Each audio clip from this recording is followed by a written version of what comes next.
Welcome, viewers, to another wonderful broadcast for self-love, part of the Debruary 2021 programming. Today, we have Dr. Temeca Richardson, affectionately known as Dr. T. She's a former educator turned trader, which I thought was a very interesting career change. She spent nearly 20 years in the educational arena, with her last stint being an area superintendent. She also served as a college professor, a school principal, and a teacher for many years. She took her love for education and combined it with trading and birthed a new company called Dysciplined Inc., which is a company dedicated to teaching traders about mindset. And I thought if she could teach traders, because I used to work in investment banking when I first got started, she could teach those knuckleheads how to change their mindset, then she can certainly do it for you. So I invited her here to do that. She started this whole process by interviewing 30 top traders in the investment banking industry to get a better handle about the trader's mindset, because that's the key to being a success in business. And it's the one place where they experience a lot of failure. So she's joining us here, February 2021, to discuss mindset and how it may actually be the most important component to finding peace of mind, success, and achievement of your goals. So welcome, Dr. T. Thank you, thank you, thank you. Thank you for having me. Look, as I said, I told her at the beginning of the show, she's looking all jazzy. I was like, oh, shoot, man, I should have Don't do me spruced like up. that. Miss Deborah, I tell people when they get on my broadcast, y'all always trying to outdo me on my own stuff.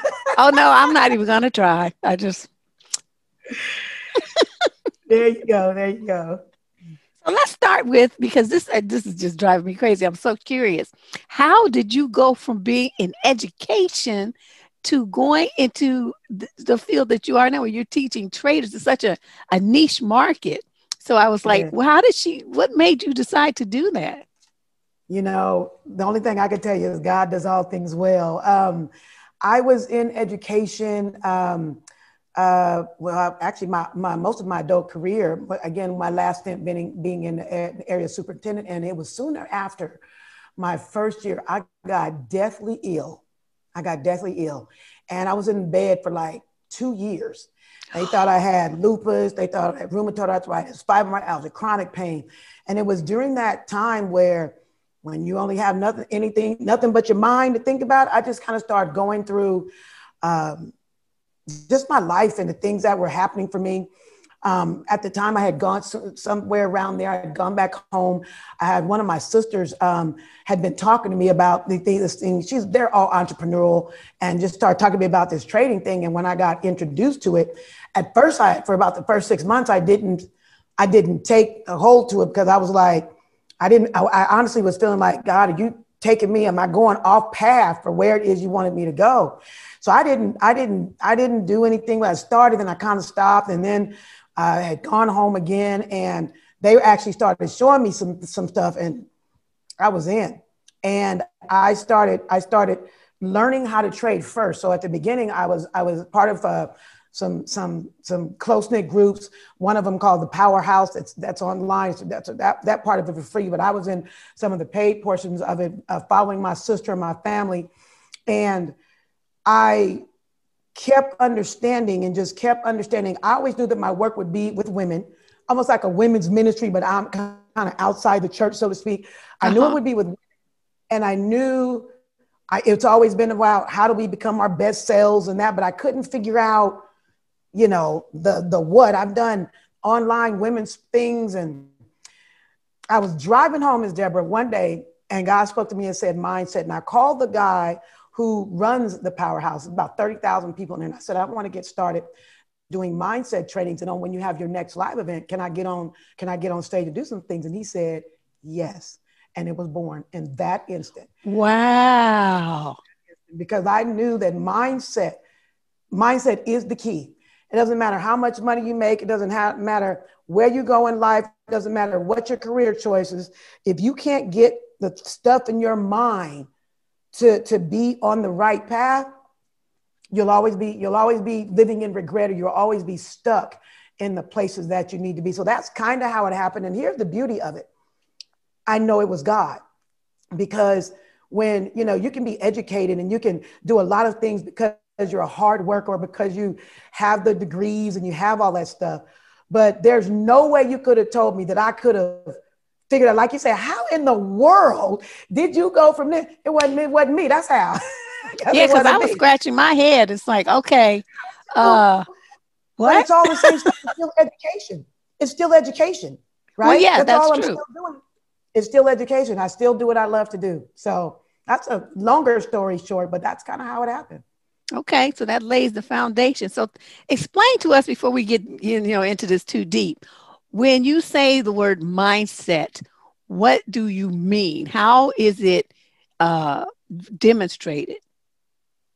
Wow, that's a big question. If I'm talking about mindset, I'm talking about it from the perspective of achievement. Let's just say that. Are you trying to achieve something? Are you trying to be a better version than yourselves? Are you trying to uh, find healthy relationships? Are you trying to build a company? What is it that you are trying to do with yourself? And oftentimes, when we were younger, generally speaking, we've had sometimes a pie in the sky vision of where we should be in life, right? I want to be doing this and I want to be doing this by this time and I should have no knowledge about how to get there. But we dream. As life starts to hit us and knock us around a little bit, we start to get into some realities of what things can be. And then we go to this place, Ms. D, is where we start thinking about what we could achieve or what we should achieve, right? What we can achieve, what we maybe can achieve based on our life circumstances, so on and so forth. And it's at that point when you get to what I call your conscious mind, mindset becomes the thing that holds you back. It becomes a thing. You can be a person that came from nothing and amount a whole bunch. You can be a person that came from a whole bunch and it all go to Hades because of what's in between here, right? It's what's in your mind and how you are thinking about it and what hurt tapes you're playing over and over and what you are believing other people to have said about you. All that stuff makes a difference. So if I had to say it, it's in this thing about my wanting to change and my want to achieve and become the best that I can be on this side of heaven. So when people have a certain kind of mindset, because I'm listening to you and I'm considering some of the things that I see and hear, and a lot of people like to play the victim. Yes. Everything's happening to them. They don't have any, any power or whatever. And then I see people who are so angry and they feel like everybody's out to get them. So they're always being attacked. And then there are the people who are the blame shifters. They don't want to take responsibility for anything. So when we are those defined by any kinds of labels? I mean, are there different kinds of mindsets, really? Or am I just There are. talking out of my No, ear here? Nope, you're not talking out of your ears. If we just go as simply to Dr. Carol Dweck's research, she talks about a fixed mindset versus a growth mindset. We could actually just divide everybody along those party lines. You got Oh, a so fixed mindset. wait, repeat that. That sounds really important. Dr. Carol Dweck, she wrote a book about the growth mindset, right? So she talks about having a growth mindset where you can be faced with problems, but you always, let's just say crudely, look at it from a positive outlook of how I can achieve and how I can still do, right? Because we can all be faced with the same problems, and some fold under pressure and some excel.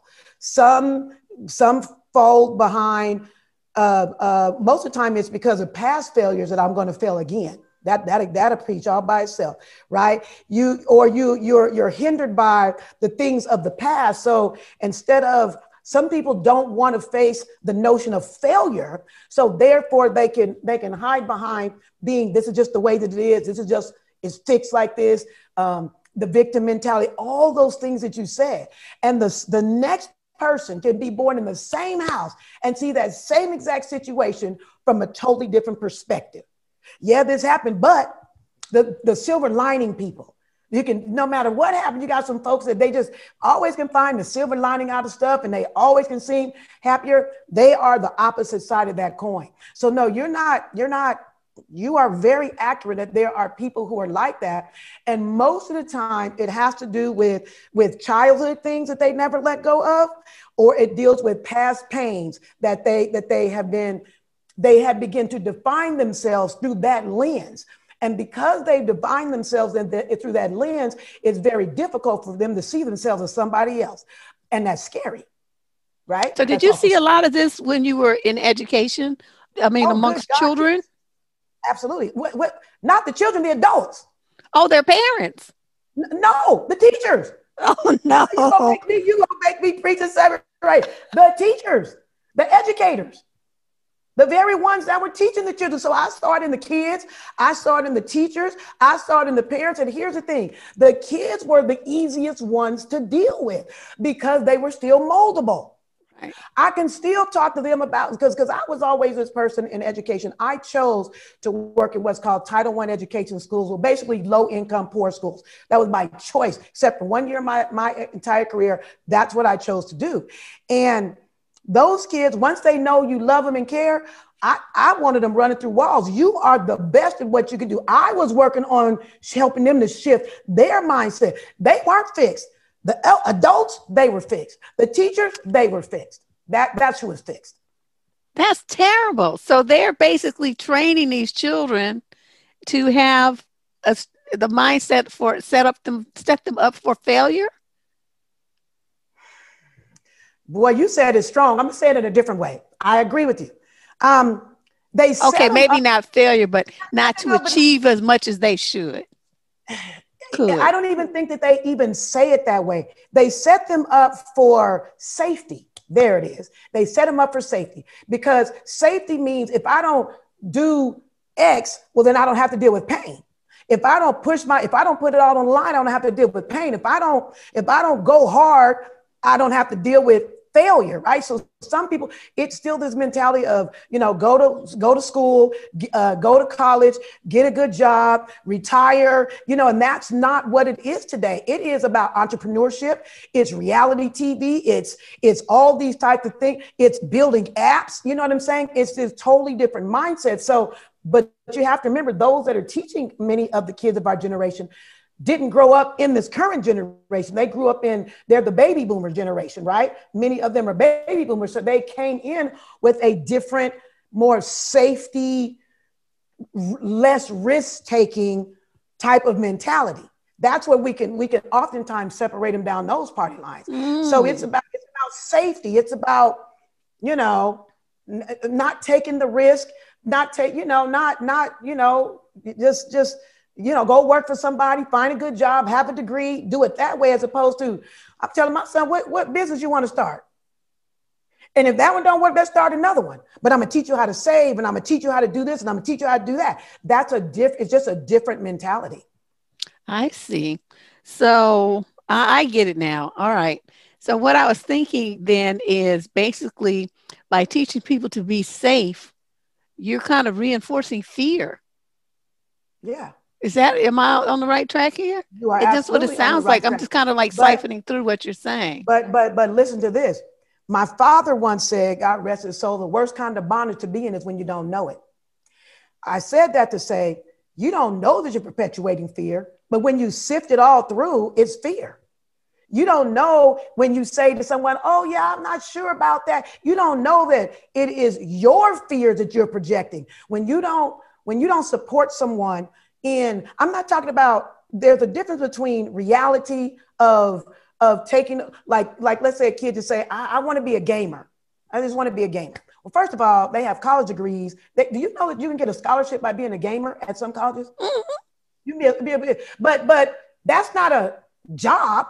That's not a career choice, right? So we may, because we can't see how you can make money, have a living doing that. So therefore we may discourage something that we can't see ourselves, right? And so we project our thoughts and our feelings as opposed to the support mixed with realism, right? I'd love for you to do that, but on your way to gaming, let's get some computer science knowledge. On your way to gaming, Instead of being a gamer, why don't you know how to build your own games, right? Like that's how I shift. I don't try to discourage you from being a gamer, but I want you to make the game, build the game, market the game, talk about the game. You know, I want you to do it from that perspective. I want you to take the whole kit and caboodle. When I was a teacher, Miss Deborah, I remember I was fourth grade teacher in the heart of Sacramento, California, in the hood. And I remember asking my kids a question about what do they want to be when they grow up. Some of them said they wanted to work, you know, they're fourth grade, they want to work. Some of them wanted to work at McDonald's. Some of them wanted to be a teacher. Some of them wanted to do, and there was a lot of, based on where I was, what you would probably consider lower end job. And what I said is, instead of working for McDonald's, I want you to own McDonald's. Instead of you wanting to work for them, I want you to own the whole thing. Instead of you wanting to be an NFL player whose shelf life is about 8 years, I want you to amass enough money to own a team, right? So it was just a shift of saying, instead of us being at this level, let's shift the way, let's blow it all out there and have it be at this level. And that's kind of, for me, where a lot of the differences are. You see, I like that approach because it's not, you're not telling the kids no. You're not telling them why it's not going to work.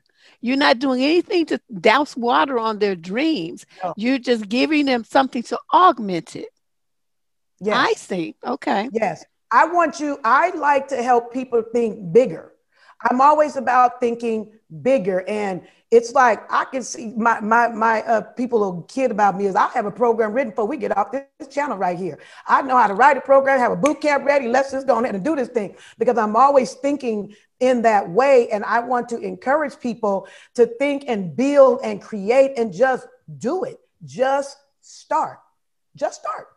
Dr. T, why do you think so women have so much fear though? They have fear to the point where they won't even leave a relationship that's hurting them, that's hurting their children, because it's familiar. And I guess that safety thing that you talked about. I'm trying to figure out how we can get in there and adjust that mindset with some new ideas to get them to consider embracing change. So first, I think it comes through an awareness of this is who you are. This was really going like, I think sometimes we sugarcoat stuff too much. I'm not talking about going and saying, you should do this. That's what I'm saying. But I'm saying that has to be a level of awareness of this is what's going on, right? So that's the first thing that I've learned. The second thing that I've learned is people have to really understand they have to understand the reasons behind why they are where they are, right? So this is what I'm saying. So when I work, I was talking to, I had a trader on, I was doing a group of traders today. And this young lady, brilliant mind, knows how to trade. She has problems with losing. She has problems with losses. It's not, you're going to lose in trading. It's a losses. So what I have to help her do is, this is the first question that I've asked her. Have you ever made peace with losses? It's the first question I asked. Second question I ask is, what is the meaning you've associated to those losses? When I form that question, Ms. Deborah, they are stumped 100% of the time. So when you're talking about that lady that can't leave that man, what is the meaning associated to that, to leave it? It doesn't mean I'm not going to ever nobody's going to ever love me no more. Doesn't mean that I'm not going to take care of my kids. Doesn't mean that I'm going to be lonely. Doesn't mean what my mama said to me was right and I'm never going to amount to nothing. Doesn't mean that I won't have a way to feed the kids and take, you see what I'm saying? So it's not right. The leaving, it's the meaning that's associated to it. And we have to first be aware of that. And then we have to go through the process of healing those places, being aware of those places, recognizing those places, healing those places, because without that work, it's very difficult to change. And that's what amazing. I do. Help people get to the root of the problem, not just, you won't leave, but no, there's something there. It's so much deeper than that. Okay, so when people have potential or they have dreams and their mindset is somehow holding them back, what kinds of things should they be switched to tell themselves so that they can get on that path and stop holding themselves back? That's such a great question. One of the first things is that I would encourage people to do is celebrate small victories. We as, I think, especially African-American women, tend to be more, and this happens with all people, but we have to have things done so right that even a small step of rightness, we don't tend to celebrate because it wasn't perfect, right? And we have to first begin to break down those types of barriers. Now, that may not seem like this big thing, but if I'm going towards this place of change, I want to lose weight. I just want to lose 20 pounds. Now, if I don't work out right, drink enough water, eat right, do all this, if I fail on one of those things, it's all done and I forget I'm not going to do it. As opposed to celebrating, I drank more water than I drank soda today. I ate more vegetables than I did fried foods. I stayed away from the fast food, celebrating those small victories on our way. Because what happens is we want change to be faster than the whatever we're facing took for us to get there. If it took me 3 years to gain 20 pounds, I'm not going to have it off. And to think that I'm going to have it off in 3 months is just unrealistic. And when we're changing, the first thing is we want it to happen so fast that that's what hinders us. And the second thing I would say with all of that is you got to be willing to sit through the pain. You got to sit through the pain of change. Nobody wants to do that part. You gotta sit through the pain. It's gonna be uncomfortable. It's gonna hurt. It's gonna be frustrating. You're gonna cry. You're gonna have to phone a friend. You gotta go through, because that's when you talking about, when you get sick and tired of being sick and tired, you get to, it's going to hurt. And you have to understand going into it. That's part of, I almost call it like a rites of passage. It's just part of it. And understanding, if you understand, celebrate small successes and the rite of passage that it's going to take time, you're going to hurt, that's where the whole journey begins. Because you can look back and say, I celebrate small successes. I said, well, how'd you do yesterday? What'd you get over yesterday? What'd you do? Ms. Deborah, if this is really not a shameless plug, but I'm gonna tell you something. I have this journal that I wrote that I just launched, and it's for traders. And the first question in here that every day you trade says, what are my successes? Every single day, I want you thinking about what are my successes. The second question is, what did I learn? What were my successes? What did I learn? What were my successes? What did I learn? We spend too much time focused on what I did wrong, the mistakes I made, how I didn't do this right, what they said, and we don't focus on the positive moving forward. And that's what you have to do daily for your mind. Something like that. What did I do well today? What did I do well today? What did I do well today? And keep building upon that. It's really funny because as you're saying that, those are things that I do. And I never really thought about it. I can't say anybody ever taught me that, but it's just something that I do. So I was sitting there looking like, you mean everybody doesn't do that? Right. But think about, you're doing Debruary. Well, other people can't do this, or you're doing, it's because one of the things I've learned is that we have to slow down the things that we do to be able to articulate to other people. Like, I've been doing it, like everybody don't do. Everybody don't, sis. Everybody don't. Wow. Yeah, I can't imagine beating myself up and talking about, the things I didn't do well or the failures, because I feel like I fail all the time. But it's like, I don't beat myself up about it. I just take that okay, what I found, okay, that's not going to work. So let me try this way over here. Or let me point out what you just like how I found you. That didn't work. Where else can I find this woman? but Ms. Deborah, you just did what I just explained. You said failure. You said I fail all the time. And you said, then the growth mindset. I failed. Then I did this and did that. The very same person said, I failed. See, I told you. See, this is associated to that in the past. And you just did it so perfectly. And it was just rolled off your tongue, because that's what you do all the time. We keep moving forward until we get what we need or God leads us into another direction. That was you. You just did a perfect example of that. Well, that's so funny, because like I said, the example of having this interview, I never gave up until I found you. And that's just how that was. Just I was like, I tried 10 different ways to find you until I found you, and that was it. That's just the way it is.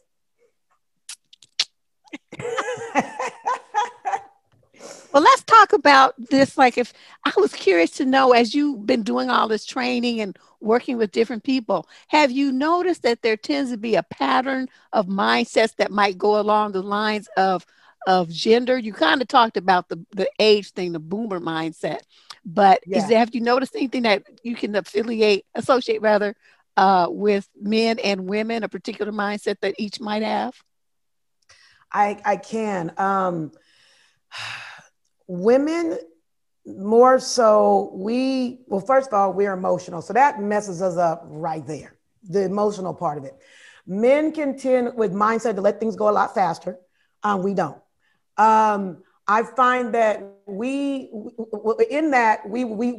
rehearse things in the negative stuff. I heard it a long time ago. These hurt tapes.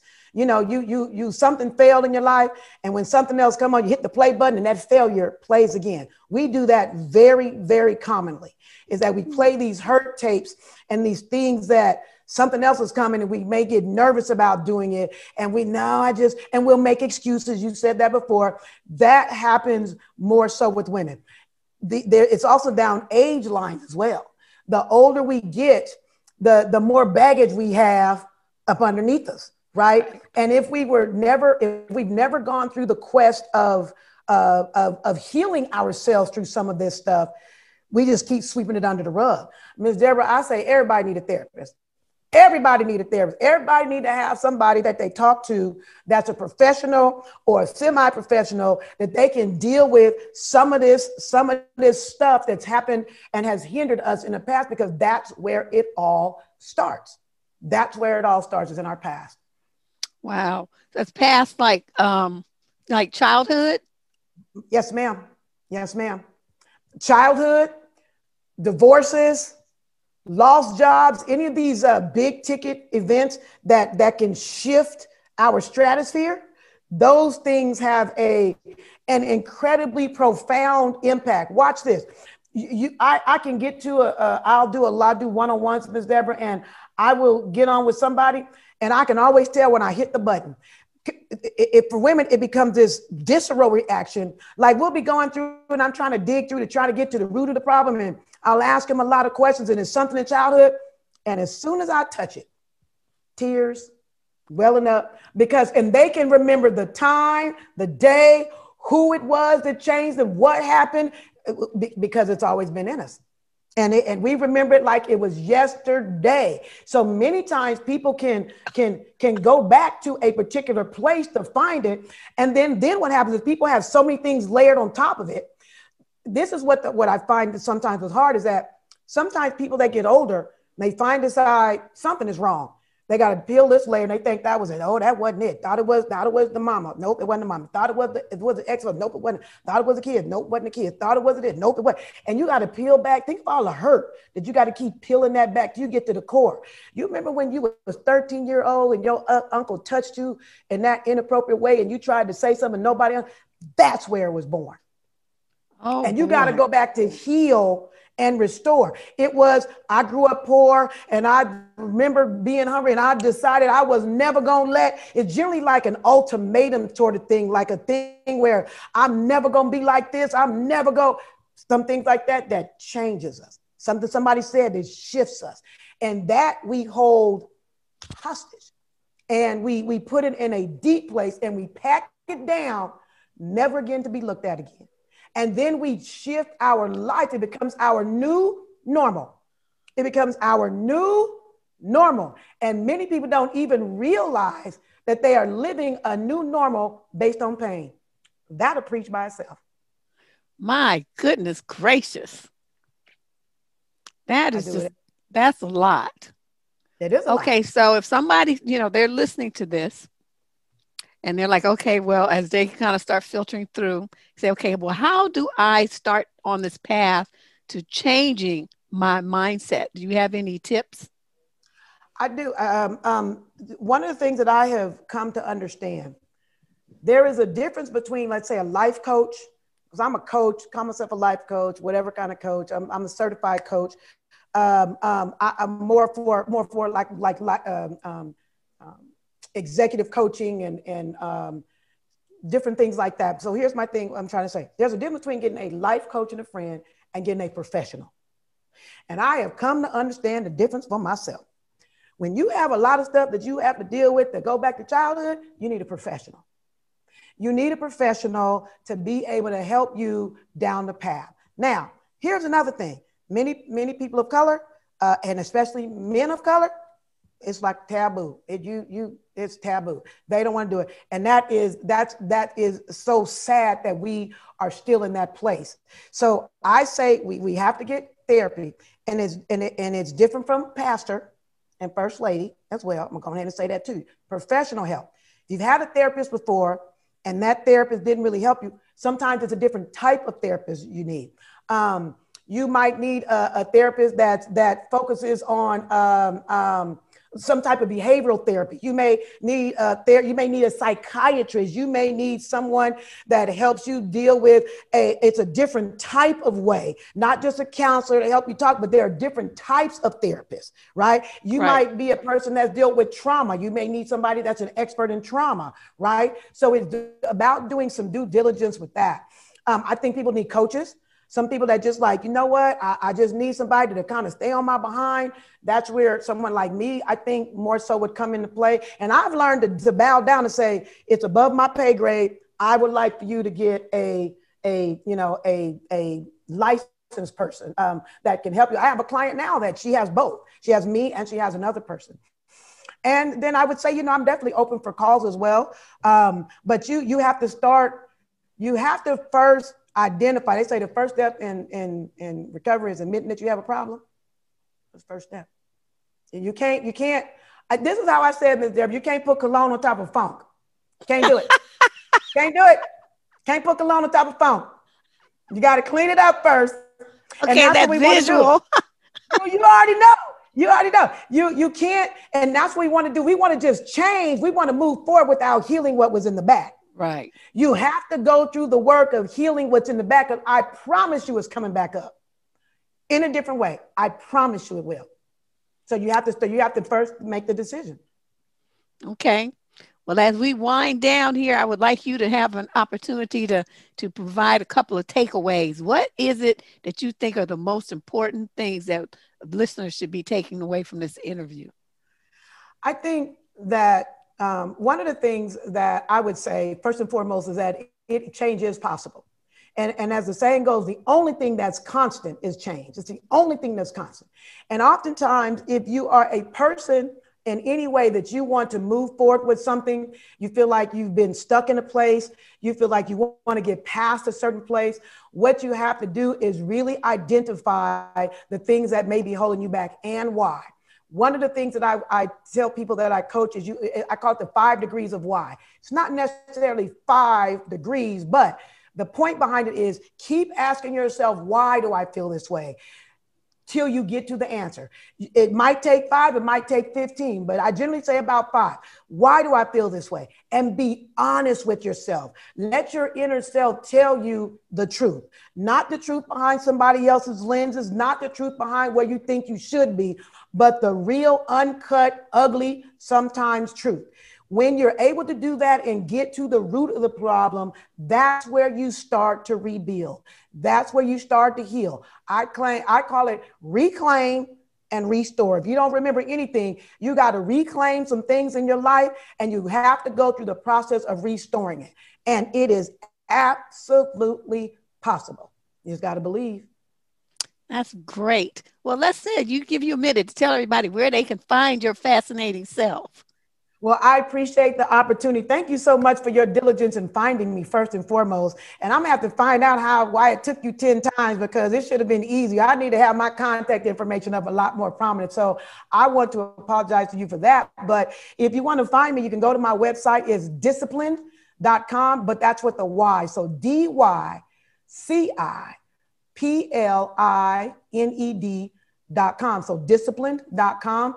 He has my contact information on there. It has a lot of stuff that I do with traders. But if you are one that wants to contact me regarding some work with entrepreneurs, because I work with entrepreneurs as well, just hit me up. I appreciate it. Or disciplined@gmail.com. It's the same thing. You can send me a personal email. I'm gonna put a link to your website in the show description because I think people will forget how to spell it, and that'll make it just easier. So discipline with a Y. That's what I tell people. Well, Dr. T, I just want to thank you so much again for stopping by and making Debruary even more powerful. Thank you. Thank you for having me. I appreciate it. God bless you. You too. Bye-bye. Bye-bye.